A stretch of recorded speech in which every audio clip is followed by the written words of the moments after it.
this. Yeah, let me button my shirt up. Texting like they give a shit. All 5 of them. 5? Are we up to 5? I don't know what we're up to. Welcome back to the Sack. It is a Wet My Whistle Wee Hee Hee Wednesday. It's all on the table tonight, boys and girls, for reasons that you don't need to know about. But segment 1, the end of an era, and I don't know, the beginning of a new one. Mr. Tommy Cutlets himself. We couldn't find a jersey small enough to put on that thing. But I made cutlets tonight. Yeah, he has switched sides. He has gone from the Giants. The Patriots picked him up this afternoon. Friend of the program, Tommy DeVito. On paper, believe it or not, this is actually a good move. The Patriots only had 2 quarterbacks in the depth chart because I don't count Woolridge as a quarterback.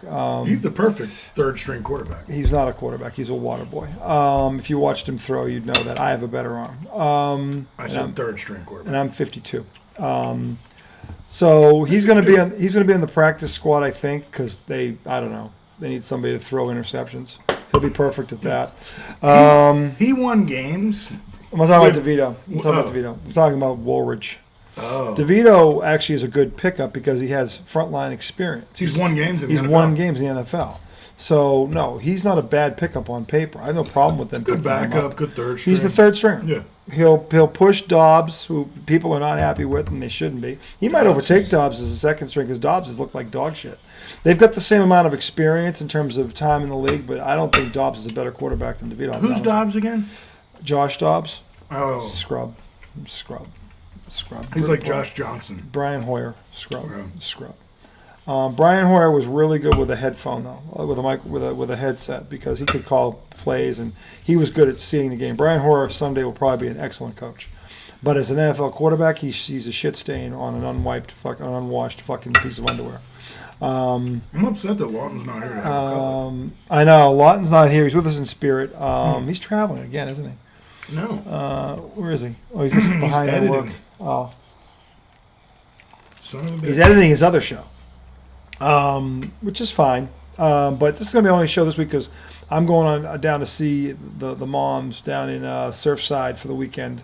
One last wave session with me and little Kahuna there, Anthony, before the winter hits, which will be fun. It'll be good to get away for 4 days, and the weather should be good. The weather's been great down there all week, so that'll be looking forward to. Actually, after what happened today, I need it. So, anyway, but congratulations to DeVito because he's currently employed. He's an NFL quarterback still. Mm-hmm. Mike Vrabel is an excellent coach, and Josh McDaniels is an excellent coach, offensive coach. And he's in an area where there's a lot of guineas, so it works. Yeah, they'll love him in the North End. I'm sure he'll be doing a promo. Exactly. Him and his agent will probably be in the North day. End by the weekend at Mike's Pastry or something. Yeah.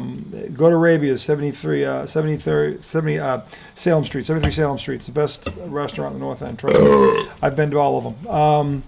So anyway, welcome to New England. Losing is not an option. So if you lose, you won't be here long because Mike Vrabel is from the Pats dynasty. And he's not going to tolerate it. See Kendrick Bourne and see some of the other guys that they let go. Oh, he got caught? Yeah. Was he the Baylor burner? No, he picked up he's with the Chiefs. The Chiefs picked up What's Tyquan his Thornton, name? and he's doing well. Wow. Bill Belichick, fuck you. Kid runs a 4.2. Hey, hard to develop. Pat Mahomes is like, gee, 4.2. What can I do with that? Let me think. He's looked very good in preseason. Very good. So He made the Chiefs roster. So yeah, another fucking Patriots fuck up. Only the Pats could fuck up a guy with 4.2 speed, and they did it more than once. Bethel Johnson was another one who was super fast, but they couldn't get him to work. Hey, go long. Right. Like, what the fuck is the mystery? Yeah. Run the tree. There's nothing. The tree is 5 routes. Don't tell me the kid couldn't run 5 routes, 3 of which are long. The streak, 2 posts, and then square ins. Yeah, you don't have to know anything. You don't have to know anything else. Just fucking run one of those 5 routes. Don't worry about what they're doing. If they're in man coverage, you're going to be open because whoever's on you can't stay with you and catch the I mean, I don't understand why this is so fucking complicated. But the Chiefs make it work. Because Andy Reid is like this. Do you know what tree he comes off of? The West Coast offense. Bill Walsh. Okay, that's where he comes from. The long lineage of guys who know what to do with a guy with 4.2 speed. Put him in the tree. Well, see, if Brady was there, he'd know what to do with Well, him. Brady would know what to do with him in a heartbeat. But I mean, the thing is, like, the Belichick's never evolved. Somebody blasted him, by the way, this week for not evolving after Brady left, which was true. But he thought it was him, not Brady. Boy, did he get an awakening. And who called it all along? That's right, America, right here, all along. Day one, called it. Choke artist, loser, bum. Now he's coaching down in North Carolina with his 24-year-old girlfriend. Talk about disgusting. They go Monday night, by the way, so we'll see what happens. They're playing. Who are they playing? TCU. That's live Monday night. We'll see on ESPN. So I thought you were saying they were playing Tech. no, TCU. But we're also in segment 3. We're going to preview the big games this weekend. There's 3 of them, 3 top 10 clashes this Texas, weekend. Ohio State. Texas, Ohio State, That's Notre Dame, Miami, LSU, Clemson. Yeah, This is going to be a great first weekend. This is not gonna what be- you usually see first weekend. But because of the 12-team playoff, now you can do it. Because while what it's was going, always my complaint about college football? we couldn't play these games. Cupcakes, Well, cupcakes. yeah, well, you got your wish, Tommy. Anymore. They well, here you go, Cutlets. This is like college basketball. yeah. This is Where what- you open with, But this like, is the the beauty of a bangers. tournament now because now you can do this shit. Right. And the NCAA won't fuck this up. They know how to get marquee matchups. These we're going to preview them and say. Well, yeah, because if you're any of those teams and you lose that game, it doesn't end your season. no, it doesn't kill you.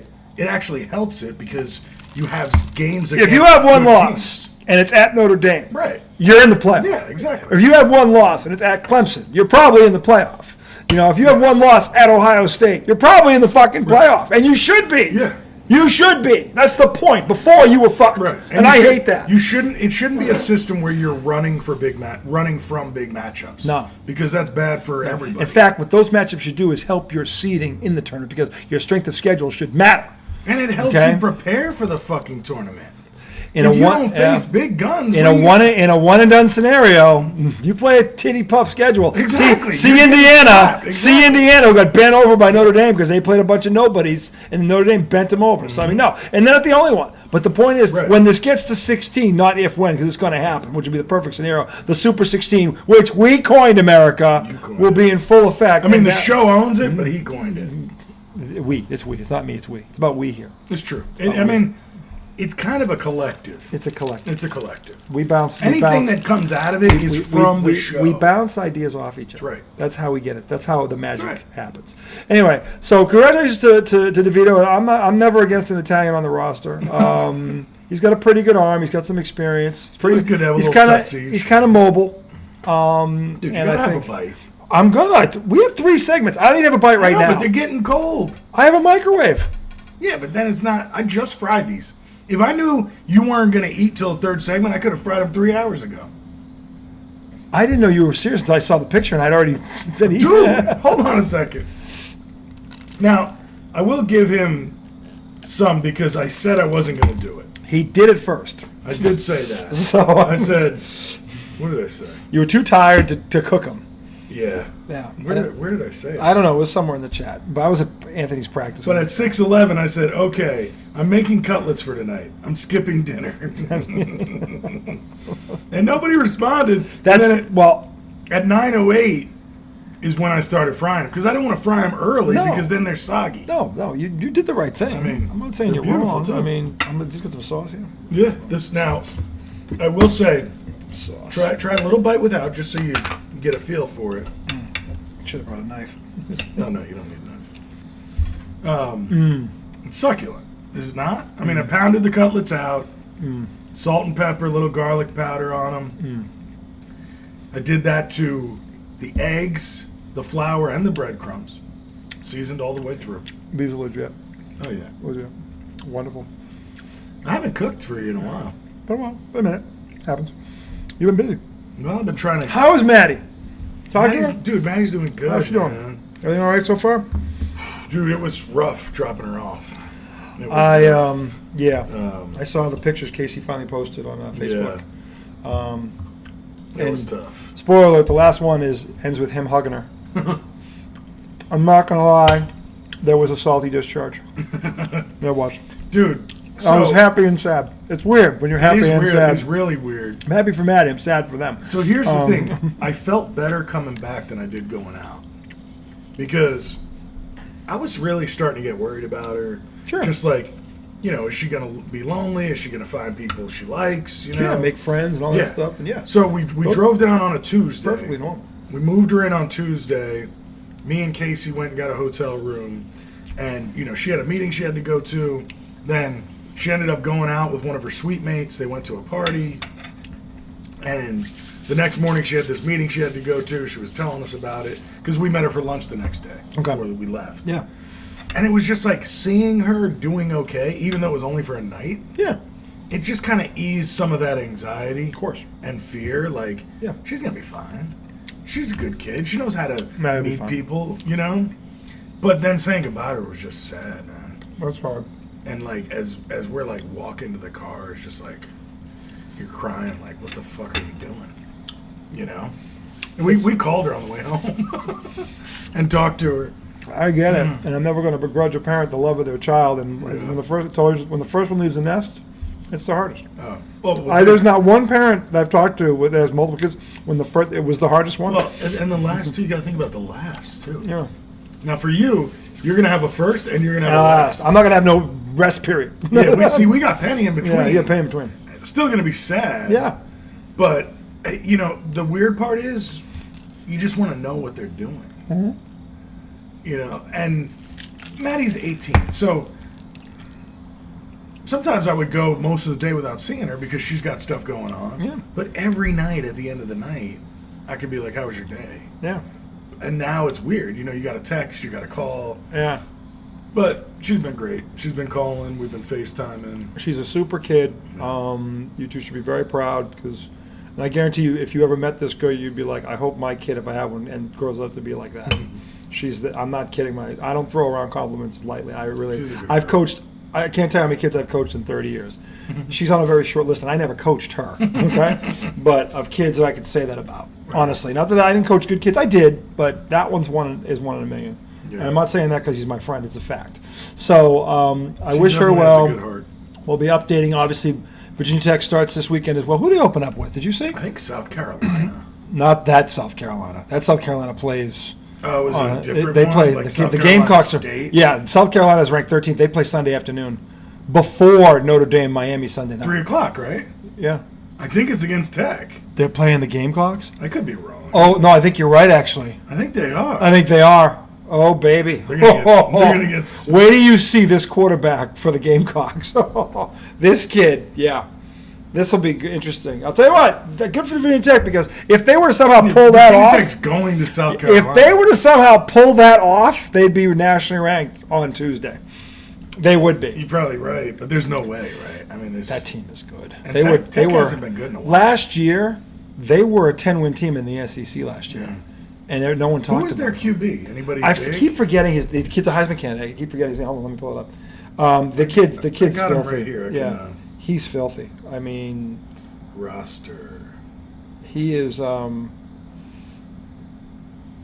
I don't remember. So, QBs I have Brandon Cunningham, Jimmy Francis, Air Nolan, Lenoris Sellers, Cutter Woods. I forget. Any of those? No, I forget the name. Only one of them's a sophomore. I forget the name. Hold on, let me go to the roster myself. Once I see hold on. I gotta go to teams. Actually, the schedule is easier because if I go to where is it? Sunday. This kid's 6'3", 240. Yeah. Lenoris Sellers. It says 2024, 2,500 yards, 18 TDs, 7 picks. Mm-hmm. I think that's him. That's probably him. Yeah. The kid's a beast. Does he run? He's a dual threat. He's got an arm too. I mean, the kid's got a pro prospect. He is. Ran for 674 yards last year. Yeah. 7 tutties. He's a sophomore, right? Yeah, so he was a freshman last year. Yeah, he's a sophomore. This kid is filthy. Yeah, well, it says he was there in 2023, but he threw 4 passes. Yeah. What's his name? Lenoris Sellers. Yeah, that's him. Yeah, that's him. Yeah. The kid completed 65% of his passes last year. He's a big guy. He's a big dude. Total of 25 touchdowns. Yeah, and he was second on the team in rushing. He ran 4.1 yards per carry. They've got the running back as well, who's legit, Sanders.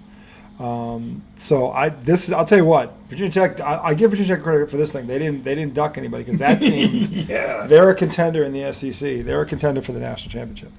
You know why they're ranked 13th? Because they're in the SC fucking C. Yeah.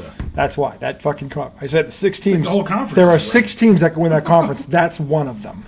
So this will be a hell of a test for them right out of the gate. If Virginia Tech just keeps it close, given they're going to be in South Carolina, because I don't think they're going to win. But that kid is, you're going to be like, good God, not another one. But no, I look forward to seeing that. This weekend's going to be great with all the games. But back to the NFL, because we're going to have a whole segment devoted to that. Yeah. The final cuts were made yesterday. Everybody got down to 53. Did you get a chance to peek at the roster yet? The G-Men? Just a little bit. Okay. I mean, I really just looked at like surprise cuts. Okay. Nothing really was surprising. Really. Okay. I will tell you this, and I've been hearing this from a lot of the meat puppets up north. Of the 53-man roster the Patriots have, they're saying that only 34 of them are NFL players. Who's saying that? The meat puppets up there. So they're underestimating. Here's the problem. They're basing this off of, and this is what they do because they never played the game and they clearly don't understand what coaching is all about. In football, it's more important than any other sport. They're looking at talent, just physical talent. Yeah. And there's so much more to an NFL player than physical talent, and you would think that region, above all else, would know that, given who the GOAT is. So they should have learned this lesson. And I'm not saying this to Tom Brady in this group, but if you're going to sit there and tell me that, well, only 34 of these guys have NFL talent, I call bullshit. Yeah. I call major league bullshit. Because I could probably go to 30 rosters, or not 30, probably 25 rosters, and I could probably pick 10 guys that make the roster. Minimum 10, like that guy shouldn't be on the roster. Right. But he is. Okay? So minimum 10 on every roster outside of the top 7 or 8 teams. I could say that. Maybe even the top 7 or 8. So depth is going to be a problem. This is why I said when we first did our first look at them, that I revised the right to, once I saw all of preseason. I still think they can make the playoffs. I still say 12 wins is possible, but everything would have to go right. Mm-hmm. I would say 9 to 10 wins is more likely. 11 is not out of the realm of possibility. 11 is not, but I would say 9 to 10 is more likely, which puts them right in the mix for that wild card spot. Yeah. Now, here's what I don't know. This is based off of them. Now, what also is going to happen, and Tom and I both know this, but we don't know who are when because we're not swamis. Their opponents are going to get injured too. So when they run into these teams and what's going on in their locker room is another factor unknown that nobody can predict. But we do know this: everybody's going to get injuries. It's the NFL. It's a question of who and when. And are the backups prepared? And I've said this before, and I'll say it again. The Patriots have the best coach in the division. And I would argue this side of Andy Reid, they probably have the best coach in the conference. Because I don't believe in Jim Harbaugh at all. Because how you can have Lamar Jackson and Derrick Henry. What do you think in the whole AFC? I think he's the second best coach in the AFC behind Andy Reid. Okay, because he didn't have Lamar Jackson and got to the AFC Championship game with Ryan Tannehill and Derrick Henry. How many years does he have? Like 7? He was there for 5 years. 5. He went to the playoffs. Still pretty early on in his coaching career. 54 and 45. The last year they lost because they traded away Henry and A.J. Brown against his wishes, and they had a falling out. And no surprise. And I don't blame him because I'd have lost my shit too if you did that. You don't trade Derrick Henry and A.J. Brown. A.J. Brown, by the way, is now Super Bowl champion, you fucking morons. I mean, you don't trade. You keep 2 guys. Those are linchpins. Yeah, he's one of the main reasons. He's one of the 5 or 6 best receivers in football. Derrick Henry's one of the 5 best running backs. You overpay those guys to keep them because they're so hard to get. So look at what those guys have done since. Yeah. I mean, that's why I know that Harbaugh's not a better coach than Vrabel, because if Vrabel had Lamar Jackson, he'd have won a Super Bowl. He'd have won one already. Okay? So I have no doubt about Vrabel's acumen. If you saw him play the game, he was the smartest. He from a mental standpoint, him and Rodney Harrison, and Ty Law were like Ty Law, the cornerback, who everybody forgets what a great cornerback he was. Him and Deion Sanders were the 2 best cornerbacks of that generation. And he has more rings than Deion. He picked off Kurt Warner in the Super Bowl, Ty Law. But those 3 guys on defense, cerebral up here, were as good as Tom Brady was. And ask Tom Brady, he'll tell you. Okay, how the fits they would give him in practice. Vrabel was the biggest one. They would trash talk each other every day in practice. Brady would be calling out the plays before they even knew it. Brady had to keep auditing. Brady would be pissing him off. So They all that knew. defense. They all knew that Vrabel was going to be a head coach one day. They were saying it. This guy's going to be a hell of a head coach one day when he decides to stop playing. They knew it before he even decided to be a coach that if he ever got into coaching, he'd be great. And I got news for you: he's already proven at Tennessee. He's going to have the run of the mill here. In He's Foxboro. the only one that's broken through. He's not he never worked with Belichick. I know, but I mean, I still kind of consider Which him. one's mine? You got both of them. No, which fork is mine? That one. Okay. Yeah. So the point is, the Patriots have the advantage at coaching, and not just the head coach. Josh McDaniels is one of the best offensive coordinators in the game. He has proven it over time. Mac Jones was a Pro Bowler. Everyone who blasted Mac Jones, he was a Pro Bowler his rookie year. This guy was his coordinator. He had none of the weapons that Drake May now has at his disposal right now.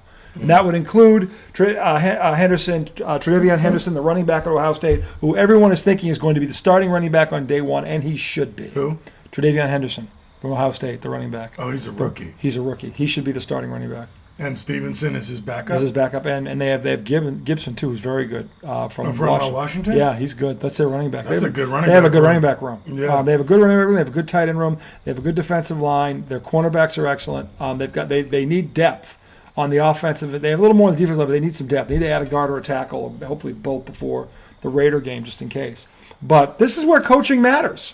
So when you say to me, their roster, they do this. They go through the roster and they rate the positions and there's this donkey Jim Murray D F C minus. Like he gave the running back room a C.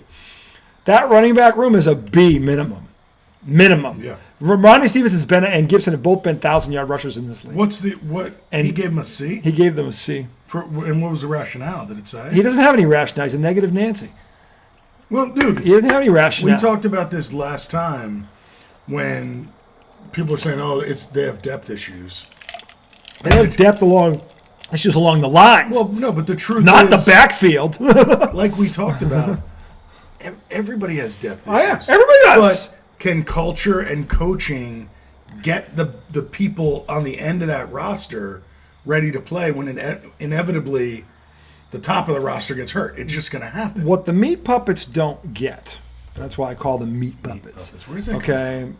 It's a Boston term. But what does it mean? Idiots. You're just like meathead? Yeah, you're a meathead. Just talking. Just meat puppet. Just talking. Nothing, whatever's coming out is just drivel. There's nothing. There's no thought behind it. Okay, what the meat puppets don't get up there. On, but there's nobody's behind the the exactly wheel. Perfect. Perfect. Exactly. Yes. So the point is that, and everybody with a brain that follows sports says coaching in the NFL matters more than any of the other four major sports. It's the most, and it's so bad. It's so bad in so many ways. And when you have a good coach, you have such an advantage. And Belichick, when he just was a coach, he was great. He was great. He can X and O with anybody. Okay? But Vrabel is a lot like him. People say he's a cross between Belichick and Parcells. But he's got his personality on it. I love that because Parcells and Belichick are two of probably the 6 greatest coaches that ever coached in the NFL, 6 or 7. Parcells' stock dropped for me because he didn't get another Super Bowl, but that was his own fault. Not because he couldn't have got one. He just made it bad. His ego got in the way. Exactly. His ego got in the way. It's Same thing with very Belichick. similar to Belichick. Belichick's ego is what was his downfall. You can watch them in the press conferences as it starts to consume them. Yeah. And they just become egomaniacs, right. Control freaks. Yes. They've got to control everything. And what I think it was Mike Florio who they were talking today said, look, and I've said this ad nauseum as a basketball player, and there are certain things, and my father taught me this, there are certain things you can control and there are things you can't. Don't worry about things you can control. Focus on things you can't. Because if you try and focus on things you can't control, you will go nuts. Yeah. Nuts. Hence, Belichick and Parcells are 2 perfect examples. And later on, Coughlin was like this too. He wasn't as controlling as those two, but he was kind of like that. He was. They finally shook it out of him. They shook it out of him at the end. Yeah. But he was like that too. Mm-hmm. So Vrabel, he wasn't going to win until it was. Michael Strahan said it was his wife. Yeah. Well, Coughlin's wife said, "You need to listen. Yeah. You need to stop being fucking military man, finding people for being 5 minutes early." And listen to your team. Yeah. And then they won. So the point is that Vrabel has a lot of that going for him, but he's also considered a player's coach. He goes in the drills like Campbell does, and he's banging with the guys. He's talking with them. He's done it. Recently. Anytime a player can look at you and think, this motherfucker couldn't do what I do, and then they go, Oh, actually, he did. Yeah, actually. And he won. Actually, he did. Right. And I can't see his face because of the blinding from the bling on his fingers from his 3 championships. Yeah. He also caught 10 touchdown passes as a linebacker. Yeah. And he caught a few in the Super Bowl. So, no, this guy's been on both sides of the ball. All right, so he commands respect. But again, he never makes it about him. It's always about them, which is why they love him. And this is why this lack of depth, he is going to negate that. Well, that's the Because but good coaches do this. Yeah. I always laugh when people go, wow, they have such depth. No, they have great coaching. Exactly. Because look at the guys we're talking about. They make $100,000, $200,000. These guys but he comes in and he has 5 tackles as a backup linebacker and he gets a stop on 3rd and 1. Where the fuck that guy? That's the coaching. They're all guys that are a few bad games away from being cut. Yeah. But because you have a culture and coaching that keeps them locked in and part of the team when they have to come in. Yep. Oh, look, they're competent. Yep. That's all they have to be. Vrabel understands that, and he learned this from Belichick, that football is a game of attrition. And as I said before, when the Patriots were great, they built 15 through 45. They didn't build 1 through 15. And that's what Vrabel is doing. He's building 15 through 45. Now, he's not there yet, but he's heading in that direction. And the fact that they have the easiest schedule in the league, they will not lose to bad teams. Yeah. And they play a ton of them. I feel like you have to be careful with that too, though. You know, because, I mean, sometimes they're not going to lose to bad teams. I'm not saying they're going to lose to bad teams, but sometimes you look at the schedule and go, oh, that's an easy schedule. And then some teams surprise you and they're decent. There's going to be, there's always 1 or 2 in there that are better than what they're advertising. That's not an easy game. No, there's 1 or 2 in there. Look, I think the Pittsburgh Steelers are going to be better than advertised. Mm-hmm. Look at what they're going to be better than. That's going to be a tough game. But that'll hinge on Aaron. It's not just going to hinge on it. They've put a lot around him. True, but if he pulls the Jets, Mike Tomlin is a better coach, no doubt, than anybody that he had on the Jets. You're right. So that to me, he can get Aaron through that if Aaron listens to him. To me, after what happened in New York, Aaron has no choice but to listen to him, because this is it. Okay, this is it. This is his last chance to, because that's his legacy right now. It's not even last chance. It's like, you're not going anywhere else. You don't want to play any more beyond this. No, but he can't go out a loser. He cannot go out a loser. If the Pittsburgh Steelers miss the playoffs, Aaron will go down another 2 notches. Has that been the first time Tomlin's missed, or had a losing season? He hasn't had a losing season. He hasn't had a losing season. I mean, talk about pressure. Here's the problem. They're in maybe the toughest division in all of football. That is tough. That division is tough.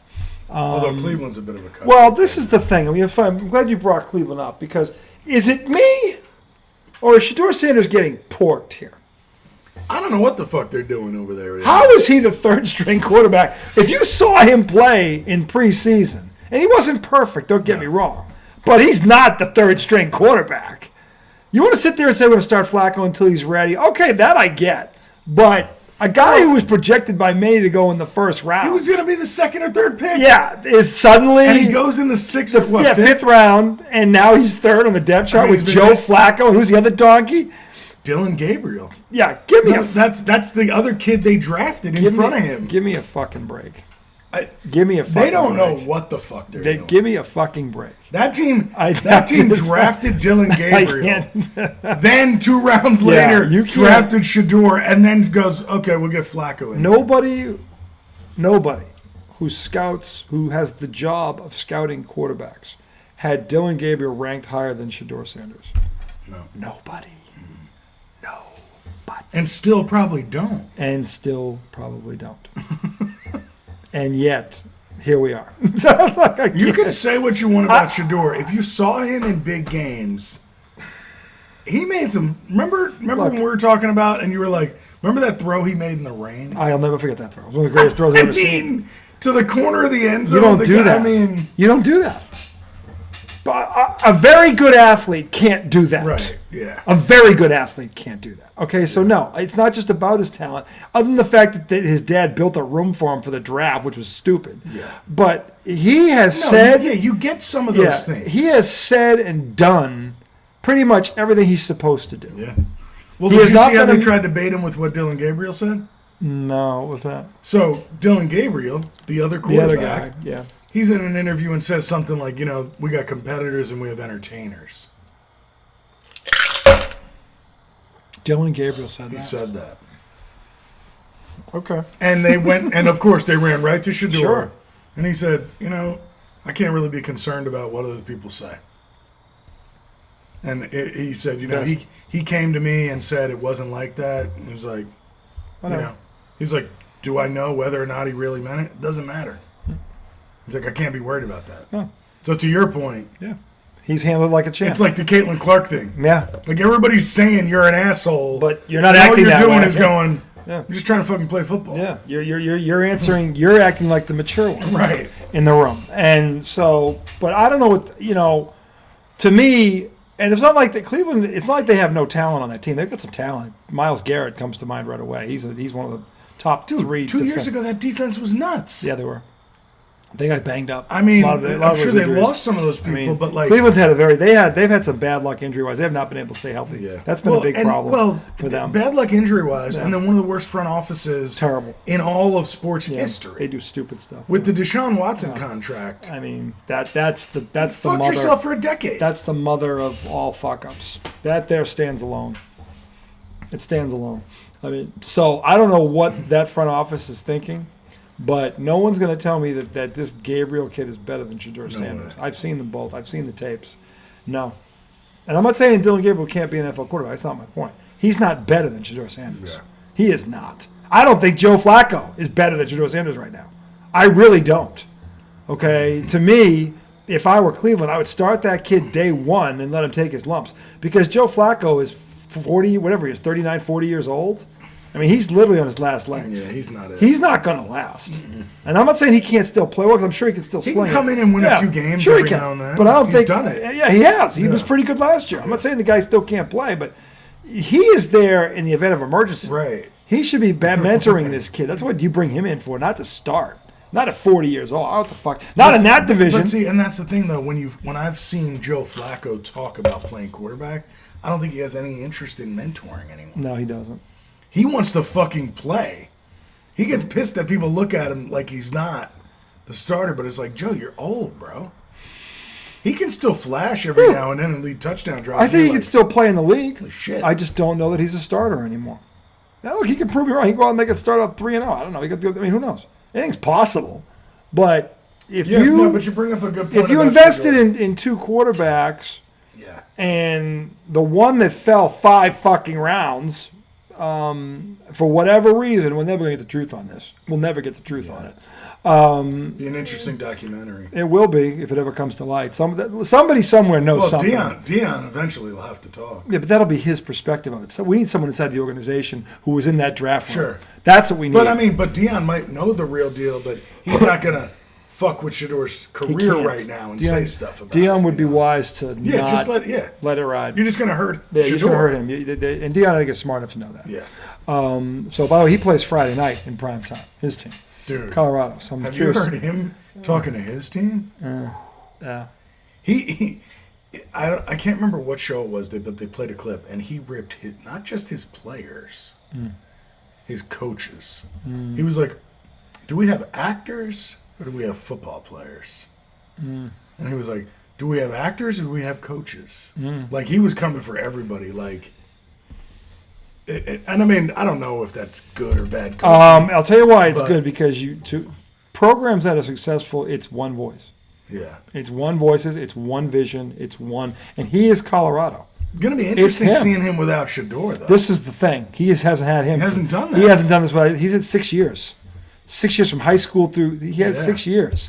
So, this is going to be very interesting to see what they look like, what he looks like without his son there. I wonder if he could be better. Travis Hunter, Heisman Trophy winner, also. Whoops, by the way. I think that a couple other guys might have gotten drafted. Maybe. Or, signed. But I'm saying they lost a lot. Well, Shiloh's lost him on defense. Yep. I think another receiver might have went into the NFL, too. They had another good receiver. Yeah. Their skill positions did not lack. Their line is what killed them. They had speed like you read about. So, but no, I'm looking forward to this weekend. We're going to break down college segment 3, but there's a lot of great stuff in football right now to look for, and the NFL is not what 8 days away because Philadelphia Dallas is Thursday night. We'll close with Micah Parsons. We have not talked about this because everybody else has been talking about it, but you haven't got ID's take on this, and you really, I think you tune in because we're the one that dropped the Hulk Hogan, the people's elbow, and all that shit. Because honestly, Jerry Jones, do the world a favor and fucking die. Just fucking die already. Die. Dude, if you want to do that fan base a favor, die. Fucking die. Just die. Because you are the Donald Trump of football. You are got to be shitting me. How the fuck can you play this fucking game? I tell you, I hope Micah Parsons fucking sits there and doesn't play. I hope Micah Parsons is going, look, you can sit out this whole fucking season. Because here's the thing. Somebody's going to pay you a shit ton of money in a year. But and you've got enough money they'll franchise. No, they won't. They'll trade him. Because he won't play. But Jerry's petty. Jerry's dumb enough to not only fuck Micah, but fuck himself too. Let him do it. Micah's got a longer shelf life here than Jerry does. Let's be honest. Right. I mean, Jerry's 88. But the thing is, Jerry just beat stage 4 cancer. I don't know how much longer. But if he franchises you and you don't play, you don't get paid. Jerry Jones, if he sits out the whole season, he will trade him. I wouldn't do that if I was Micah. I would. Every time a guy does that, he doesn't You come back the play, same. he wins. You play Micah, and that old fucking racist fossil wins. And if you saw the interview with Stephen A. Smith, oh my fucking God. He is every bit as delusional as Donald Trump. He actually believes the bullshit coming out of his mouth. He actually believes the bullshit coming out of his mouth. Okay? That's when you know you're just too rich. Because there's nobody around you that'll say, you're being a fucking idiot. You are an idiot. You are an idiot. He's been here for 30 years. They haven't won in 30 fucking years. And the thing is, he's really lost his top. Even the most diehard Cowboy fans that I know have come around to the fact that he has to die. He has to die. Well, you've been saying that for a few years. Well, my brother Pete's been saying he has to die. Oh, he has to die. I've been saying he has to die. Well, you've always said, pricks live forever. Pricks live forever. That's why I love it. I hope he lives to be 100. The Cowboys will suck forever. I'm not going to lose any sleep over this. This guy dies and the next year they fucking win at Lombardi. That would be hilarious. That'd be perfect. I mean, sorry, not for me. No, I'm not sorry. He's a fucking asshole. He's a racist asshole. And if you can make him money, like he talks to Stephen A. Smith. Stephen A. Smith doesn't get this. You're a platform for him. He uses you. You're not friends. He puts you on his copter. By the way, there was a camera rolling, watching the whole thing. How could they really be friends? All Stephen A. is laugh about their misfortune. That's all he does. Why would Jerry Jones really be friends with that guy? Because all Jerry Jones cares about is the airtime. Jerry Jones is a businessman. As long as it's like clicks. It's like clicks on the internet. But Stephen A. can't think him and Jerry Jones are friends. Oh, Jerry's my friend. Why do you? They hug. Why does he make fun of him? Because he has said I think he's dead wrong. He's like, look, I respect the man. He's been a great businessman. He has sold that brand. The damn thing's worth $10 billion. The franchise. When he bought it, I think it's we're gonna take a break. But lastly, when Jerry bought that franchise, he bought it for like $300 million. I know. It's now worth $10 billion. Yeah. No one questions his business acumen. This is about football and winning games. I mean, is it business acumen or just being rich? He was in the position to buy a football team. Every time the Cowboys are in the news, he makes money. That's true. He makes money off it. He knows how to make money off it. And that's all he cares about. And their fans are just like Bruins fans. They're so fucking stupid. They'll show up. They'll show up every year, 75,000 screaming idiots, only to be disappointed come January. Michael wants to play. We'll see. Yeah. I need to listen to more Jerry Jones so I can try to imitate him because he's got a funny. He's got a very arrogant way of and look. But dude, so many of these owners are like that. But they're not. They're not out in front of a camera every week. Well, yeah. They're not. None of them are like him. None of them are like him. He's the top of the. But dude, the Browns owner. Did you hear him talking about Shador? He's like, yeah, I mean, wasn't my pick. Who was your pick? Was your pick Deshaun Watson? Was your pick? Yeah. Was that the first time any quarterback's ever been fully guaranteed? Correct me if I'm wrong, Mr. Owner, but is your name on or not on the checks that Watson is getting? Exactly. No, but he's trying to throw his GM under the bus. Douchebag, who signed Deshaun Watson? Tell us all that.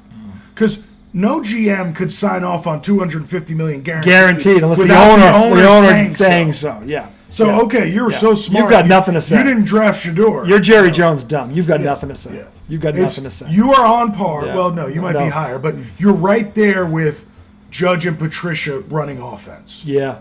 With Malcolm Butler sitting the Super Bowl. Pro Bowl quarterback. No, we don't need him. With DK Metcalf. Nope, don't want him. Bill Belichick of all his games. I love how I know all the games. You do. Now. Yeah, you know them all. Stick around. There's more to teach you. Anyway, segment 2 coming up. One Pro Bowler in fucking 10 years. 10 years. And it was Mac Jones, who we destroyed right in front of us just to spite himself. No, I thought it was a kicker. No, it was Mac. There was 3 of them. Mac Jones, a kicker, and a punt returner in 10 years. Mac Jones was the last one. And he was an alternate. Yeah. He had a great rookie year. They made the playoffs. I know. He was the one guy who played well in that playoff game. I'm not taking Buffalo. anything away from him. I'm trying to downgrade Belichick. Yeah. Belichick's record without Tom Brady is 83 and 105. That's 10 years. Yowzers. That's a 10-year sample size. Oh, I forgot the other biggest gaffe he made. Oh God, don't say it. Letting old Tommy Boy go. Ugh. Okay, that's the biggest blunder. That's the Taj That's Mahal. the biggest blunder this side of fucking Deshaun Watson. Right. That's what I'm saying. That's the second biggest blunder. That's what I'm saying. This guy is on that level. Yeah. And he's like, yeah, I mean, it was a surprise to me, but I trust my GM. Somebody made him a better offer. What? You didn't make him an offer. Okay? Somebody made him a better offer. Really? Why? Yeah, oh, you mean Why? help? Why? He wanted help, not money, you dumbass. But that's How could somebody make Tom Brady a bigger offer than the New England Patriots? Oh, ask Bill Belichick. Well, you're gonna have to email him down in North Carolina because that's where he is now, coaching college. Maybe I'll email his girlfriend. Oh, his girlfriend, yeah. What's her name? I forget. Katie.unc.edu. Yeah. In between classes today. Although apparently she's like a fucking cutthroat, like she's in charge of all his shit. She changes his diapers. That's gross. When you put it that way. I know. It's beautiful, isn't it? How Segment old is 2. he? He's 73. Segment 2 coming right up. We're going to talk 50 Major League Baseball. years? The Mets bent over twice. The Phillies and the Red Sox No. have 3 times. 3 times. 3 times have bent them over. Monday, Tuesday and Wednesday. Yeah, that's 3. That's 3 poundings. Going into September. That's 3 pound me in the ass days in a row for the Phillies. Sorry, Joel. And the Red Sox are starting to win 1-run games. Segment 2 coming right up. Dude, when the Mets were at their lowest, they were like 0-8 in 1-run games. Funny how that works.